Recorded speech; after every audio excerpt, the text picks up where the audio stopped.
Hi, lovely people. I'm Addie. I'm Everett. And this is Couple Talk. When we first moved to Reno, we were living in a vegan household. Oh, yeah. And the owner of the house was vegan, and so she didn't want any meat or really any animal products in the house. We brought She in... let us have eggs and some dairy products. It wasn't ideal for her, but she let us. And so that kind of encouraged us to consider alternatives to meat so that we could have food, you know, in the house. Yeah, so we can have food. We had his place and my place. So at my place, we cooked meat, but we wanted to be able to have the option to cook dinners at his place as well. When did we start cutting out everything? We started getting meals with chicken or beef that we would cook. And we just kind of noticed that when we cooked chicken in particular, but also red meats, that we felt lower energy than the meals that were plant-based after we ate them. Yeah, man. And then you had a class from the nutritionist person came in and started telling you that you shouldn't feel like you just had Thanksgiving dinner in order to have a good meal. Yeah, he was telling us things like, eat your food mindfully. You should chew your food 40 times. Yeah, that's wild. Or something like that. I don't do that. But that, I mean, I get it. Don't drink with your food. Because your stomach's in an acidic environment, and when you put liquid or water in it, it waters down that pH and makes it less acidic. And so when you put food in there, it doesn't burn it up, break it down. And so then you can start having things like acid reflux and all that kind of stuff. And you had bad acid reflux, didn't you? I had bad acid reflux. So those two tips were just for eating in general, just kind of more than anything made me take a step back. And then once I shared it with you, made you take a step back as well and think about wait, what are we putting into our body? What are we actually, are we helping our body? You know, are we setting it up for success, or are we just shoving stuff in there and saying have fun? What the nutritionist did is opened our minds to the question of what we were putting into our bodies. Yeah. And so we kind of took a step back. And we were whoa, we are eating really quickly, and we are drinking a lot of stuff while we're eating. Right, what else? We started thinking after we ate. All right, so we ate mindfully. How do we actually feel after we ate mindfully? When we had chicken, our bodies wouldn't feel energized. And so we noticed that because of mindful eating. Yeah. Yeah, we started paying attention to our bodies and listening to what they were telling us. And then we realized, I think, is that when we went out and bought tofu for the first time? Yeah, probably then. Why don't we try tofu? Chicken isn't cutting it. Yeah, I remember we made pasta and we had chicken in it. And we just felt terrible. We were going to the gym afterward, and we were just blah. I feel like I'm just going to lay down and sleep. Yeah. But truth, I think I undercooked the chicken. Oh, okay.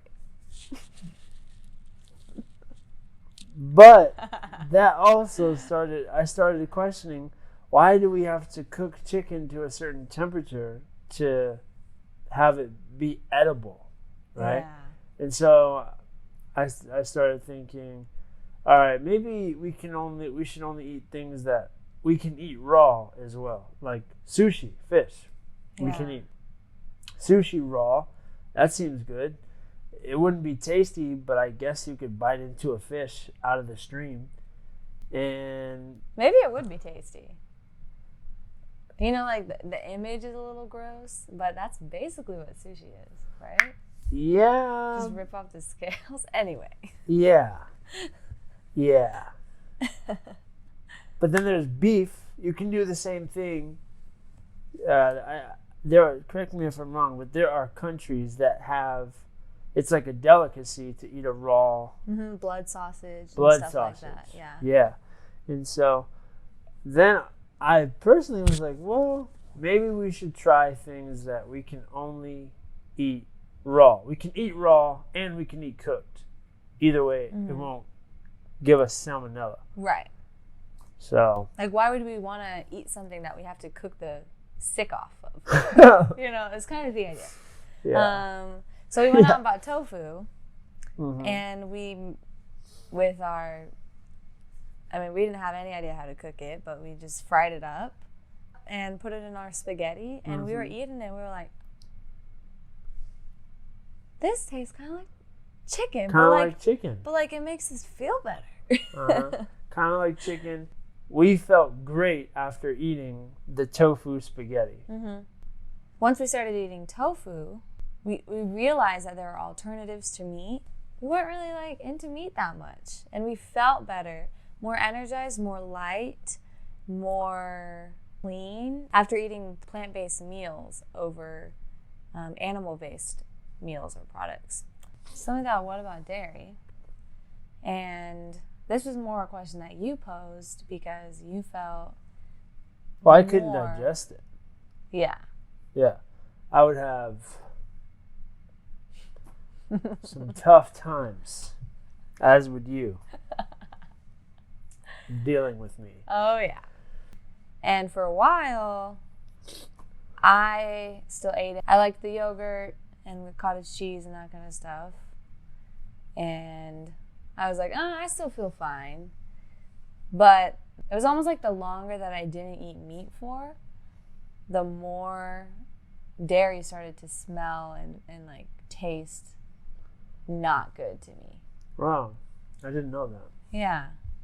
So I was like, you know what? Now we're buying these products, these like almond milk and almond milk yogurt and stuff for you. So why not just consolidate into one? And we'll both do no dairy. Yeah, and then the ice cream we did as well. Oh, yeah. No dairy ice cream. Once we found that was... Yeah. The last thing to go was eggs. Let me just ask you, were eggs kind of the, like, all right, we've made it this far, we might as well... We're literally eating an embryo. Yeah, at that point, I think it became more about having respect and value for the life of it. Right. So it's kind of funny how that works. So initially, we didn't go plant-based because of a moral obligation to not take a life, which I know a lot of people do. We went because it wasn't sitting right with our bodies. So as we continued to have more exposure of non-animal products, we, I think, had more of an appreciation for the animal and stopped looking at eggs as just a part of cake or breakfast. It became more like this could be a baby chicken and it's kind of weird to eat it. Yeah. Yeah, it's like once we slowed down and listened to our body, we just realized that very quickly it became about having value and respect for all life. So now we understand that there are levels to veganism, and we are probably the intro to veganism because we're pretty lenient on ourselves. So for example, if we wanted a cookie that had some milk and eggs in it, we're probably gonna eat it. Right, like today, I got a donut at work, and I was really hungry. Hadn't eaten all day, so I was like, I'll do it. And I don't feel the best afterward. I'm still aware of that, but it's okay. So now we're full-blown vegan, so to speak. I mean, maybe not full-blown. On a day-to-day, we are vegan. Yeah. Choose a plant-based diet. And we have some interesting reactions from people. Yeah, like sometimes people think like we're the spokespeople for veganism and why veganism is, why not just eat meat or why not eat animal products? They're already dying, maybe they're here for us or whatever. Like all of a sudden we have to have all the background knowledge of being a vegan, and that's not it, you know. And then there are other things, sort of like, oh man, sorry, you can't eat that. Oh, I didn't mean to bring that up. I know you can't eat that. Or it's like, dude, I truly, it's my choice to not eat that. It's not appetizing to me. Or, you know, would you agree? Yeah, you know, it's like all of a sudden you have to defend your choices. You know, it's like all of a sudden they want you to tell, like, oh, like, why are you vegan? Yeah. You know, it's like if you if someone like wants to give you a hamburger and you take the hamburger, it's not like, why did you take that hamburger? Whoa. Why are you eating that? Whoa, bro. You know? Oh, you're putting mayonnaise on there? You know there's eggs in there, bro? But when you choose not to eat the hamburger and go for the salad, it's like, aren't you hungry, dude? Dude, you gotta be hungry. No, I'm actually good, bro. I'm like, no, dude, you gotta be hungry, bro. You know, it's like a lot of people ask, like, are you hungry a lot? Like, someone asked me, do you ever get full? We get full, believe it or not. But you know, at that time I was like eating raspberries and I was like, oh, I forgot to eat my lunch. And I think they were thinking, like, is that our lunch?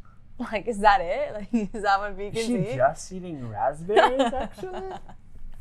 So I'll cut him some slack. But it's a lot of questioning, like a lot of curiosity because they don't understand it. You know, it's not the status quo. For a long time, fast food, you know, in the majority of restaurants were saturated with meat and animal products. Yeah. You know, only recently do we have Impossible vegan options. Or Beyond Meat or Impossible. Yeah, they're two different things, but they're like the same thing. Yeah. With it now, they have options for plant-based diets. And you know what? That happened within the last year. Oh wow. You know what I mean? Like, we would try and go to restaurants, like, not that long ago, and they wouldn't have options for us, but now they do. Mm-hmm. So I think that's also why people don't understand, because it's not, like I said, it's not the status quo. It's not what's out there. Yeah. Why do you make plant-based items into meat? Oh, yeah. Shaped items, like a hamburger or a hot dog or whatever. It's just beans. Like, why not just eat beans? Like, it's the texture and the experience of it and the flavor of it. You know, like, having beans is different than having something that simulates a sausage. You know, it's completely different. And let's talk about a sausage. A sausage that is ground meat, etc. Why make it into a sausage? Why stuff it into a... Why do our dietary choices have to be faced with, like, a line of questioning? Yeah.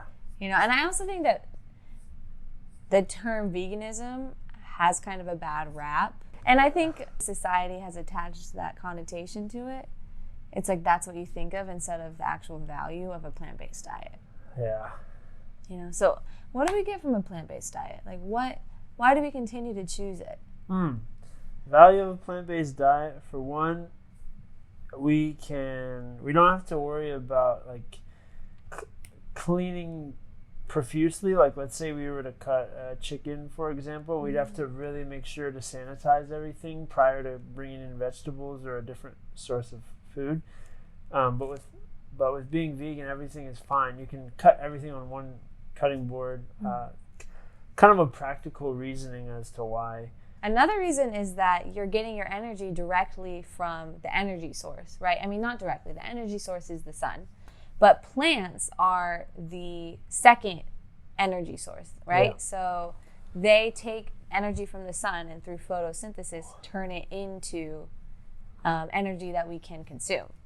And so at that point, if a cow is eating the grass, they are obtaining energy from that plant. And if we are eating the cow, then we are obtaining third-hand energy from the plant digested through the cow. And so it's like, why not cut out the middleman? You know, like, why not just get the energy from the source because it, this is just our experience, but I feel as though it fuels you more quickly and more cleanly, more efficiently. So yeah, this is our experience of choosing a plant-based diet that has kind of naturally fallen into a vegan diet, and hopefully you learned something. Hopefully it made you stop and think about the stuff that you're putting into your own body as well, and inspired you to be a little bit more mindful about the things that you're eating. Even if it is meat, even if it is dairy, doesn't matter. Just try and be a little bit more mindful of what you're chewing on. And how it makes you feel. Thank you so much for joining us, for watching. If you've made it this far, we appreciate you. If you like this sort of content, it would be awesome to subscribe so we can see you back here. Comment if you have something to say. We want to hear it. And click that bell.